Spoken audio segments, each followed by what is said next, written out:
नमस्कार मित्रों, सबसे पहले मैं आपके भीतर बैठे परमपिता परमेश्वर को प्रणाम करता हूँ, नमन करता हूँ। मेहनत पूरी पर परिणाम शून्य, बनते काम बिगड़ जाना और तरक्की की राह में अचानक अदृश्य दीवारों का आ जाना। यदि आपके साथ भी लगातार ऐसा हो रहा है तो सनातन संस्कृति और वैदिक ज्योतिष के दृष्टिकोण से यह पितृदोष का संकेत हो सकता है। मतलब आपके कोई काम जो है सफल नहीं हो रहे हैं, समझिए ये पितृदोष का कोई ना कोई संकेत है। जब जीवन में बिना किसी तार्किक कारण के काम रुकने लगे तो प्राचीन ग्रंथों के अनुसार यह हमारे पितरों की अतृप्ति या उनके किसी अनसुलझे कर्म का परिणाम हो सकता है। काम में रुकावट और पितृदोष का रहस्य, एक गहन और तार्किक विश्लेषण किया गया है। आइए देखते हैं। सनातन धर्म में कर्म और वंश का सिद्धांत अत्यंत गहरा है। हमारे ऋषि मुनियों का मानना था कि हम केवल अपने माता पिता के शारीरिक अंश नहीं, बल्कि हम अपने पूर्वजों की ऊर्जा, उनके संचित पुण्यों और उनके अनसुलझे कर्मों की विरासत भी अपने साथ लेकर चलते हैं। ज्योतिष और पुराणों में जब व्यक्ति अपनी पूरी क्षमता, बुद्धि और कड़े परिश्रम के बाद भी जीवन के महत्वपूर्ण मोर्चों पर असफल होता है तो इसके पीछे पितृदोष की भूमिका मानी जाती है। यह कोई अंधविश्वास या डराने वाला भूतिया साया नहीं है, बल्कि यह एक ऊर्जा का असंतुलन और वंशानुगत कर्मों का ऋण है। क्या होता है पितृदोष?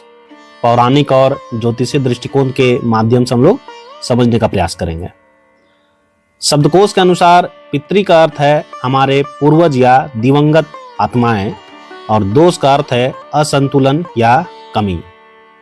वैदिक मान्यता क्या है? गरुड़ पुराण और विष्णु पुराण के अनुसार मृत्यु के बाद जब आत्माएं पितृलोक में जाती हैं तो वे अपनी आने वाली पीढ़ियों से आदर, तर्पण और श्राद्ध की अपेक्षा रखती है। जब परिवार के सदस्य अपने वृद्ध माता पिता की सेवा नहीं करते या पूर्वजों के निमित्त धार्मिक अनुष्ठान भूल जाते हैं, जैसे श्राद्ध करना या अमावस्या को तर्पण करना, ये सब भूल जाते हैं, तो पितरों की आत्मा अतृप्त रह जाती है। उनकी यह निराशा ही वंशज की कुंडली में पितृदोष बनकर उभरती है। ज्योतिषीय सूत्र, कुंडली का 9वां भाग पूर्वजों, भाग्य और धर्म का होता है। जब इस भाव पर या सूर्य पर राहु, केतु या शनि जैसे क्रूर ग्रहों का प्रभाव होता है तब पितृदोष का निर्माण होता है। सूर्य जो कि पिता और आत्मा के कारक हैं। काम का न बनना और पितृदोष के प्रमुख लक्षण क्या होते हैं, इसको जरा ध्यान से देखिएगा। यदि आपके काम लगातार अटक रहे हैं, जो कुछ लक्षणों से पता चलता है उसको आप मिलान कर सकते हैं। यदि बहुत सारे काम आपके अटक रहे हैं तो पितृदोष का कारण हो सकता है। अब कैसा काम अटकता है, ध्यान से देखिएगा। करियर और व्यापार में ठहराव होता है। आप इंटरव्यू की आखिरी स्टेज तक पहुंचते हैं और काम कट जाता है। नौकरी में प्रमोशन रुक जाता है या व्यापार में बिना किसी गलती के अचानक बड़ा घाटा हो जाता है। पैसे की बरकत गायब हो जाती है। पैसा आता तो है लेकिन टिकता नहीं। अचानक बीमारी, अदालती मामलों या घर की टूट फूट में धन पानी की तरह बह जाता है। निर्णय लेने की क्षमता का खो जाना। जब भी आप कोई नया काम शुरू करने वाले होते हैं, बुद्धि भ्रमित हो जाती है और आप गलत फैसला ले बैठते हैं। पारिवारिक कलह और अशांति। घर में बिना किसी गंभीर बात के हर समय तनाव, बहस और नकारात्मक ऊर्जा का माहौल बना रहता है। पितरों के स्वप्न में आना। सपने में अक्सर दिवंगत पूर्वजों का दिखाई देना या उनका उदास मुद्रा में कुछ मांगते हुए दिखना भी इसका सीधा संकेत माना जाता है। अब देखेंगे हम लोग आधुनिक विज्ञान का नजरिया क्या है। इसको बोलते हैं एपिजेनेटिक्स। आज का आधुनिक विज्ञान भी पितृदोष के सिद्धांत को एक अलग नाम से स्वीकार करता है, जिसे एपिजेनेटिक्स कहा जाता है। वैज्ञानिक शोधों से साबित हो चुका है कि हमारे पूर्वजों के गहरे तनाव, मानसिक आघात और अधूरे डर या इच्छाएं डीएनए के माध्यम से अगली पीढ़ियों में ट्रांसफर हो सकती है, जिसे ज्योतिष पितृदोष या कर्म ऋण कहते हैं। विज्ञान उसे जेनेटिक ट्रॉमा या पीढ़ीगत आदतें कहता है, जो पीढ़ी दर पीढ़ी आदतें बढ़ती है। इसलिए जब आपकी तरक्की रुकती है तो वह असल में उस अवचेतन भय या ऊर्जा का ब्लॉक होना हो सकता है जो वंश से चली आ रही है। आइए अब हम लोग पितृदोष निवारण के कुछ अचूक और सरल उपाय करते हैं। शास्त्रों में पितृदोष को दूर करने और पितरों का आशीर्वाद पाने के बेहद प्रभावी उपाय बताए गए हैं। अब कौन कौन सा उपाय है, जरा ध्यान से देखिएगा। यदि आपको पितृदोष लगा हुआ है तो उपाय कीजिए, सॉल्यूशन हो जाएगा। सबसे पहला है धार्मिक और पारंपरिक उपाय। इसमें है अमावस्या तर्पण। प्रत्येक महीने की अमावस्या तिथि पितरों को समर्पित होती है।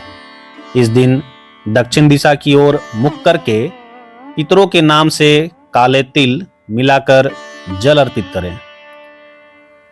पीपल वृक्ष की सेवा। पीपल के पेड़ में देवताओं और पितरों का वास माना गया है। हर शनिवार को पीपल के पेड़ पर जल चढ़ाएं और सरसों के तेल का दीपक जलाएं। इसके अलावा है त्रिपिंडी श्राद्ध या नारायण नागबली।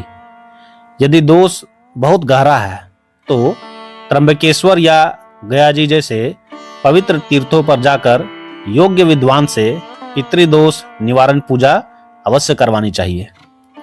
गया में जब पितृपक्ष का मेला लगता है उस समय आप पितृदोष निवारण पूजा अवश्य करवा लें। आगे है कर्म प्रधान और व्यवहारिक उपाय। ये सबसे महत्वपूर्ण है। बुजुर्गों का सम्मान करना। घर के जीवित बुजुर्गों जैसे माता पिता, दादा दादी का सम्मान करना और उनकी सेवा करना सबसे बड़ा पितृ तर्पण है।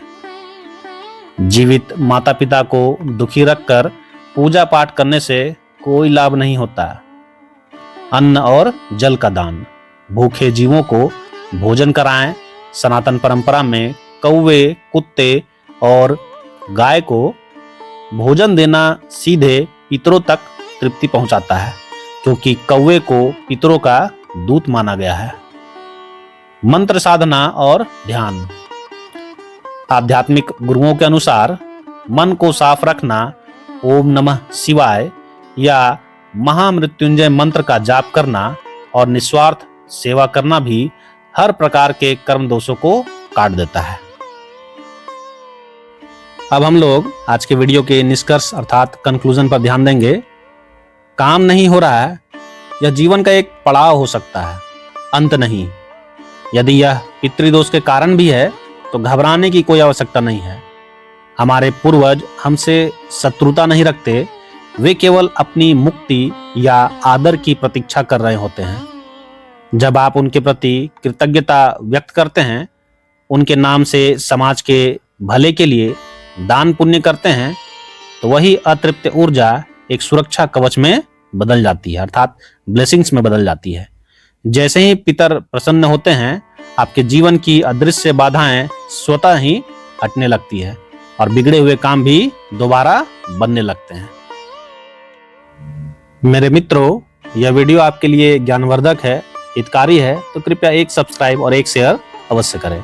मिलता हूं नेक्स्ट वीडियो में इसी तरह ज्ञानवर्धक बातों के साथ। तब तक के लिए हर हर महादेव।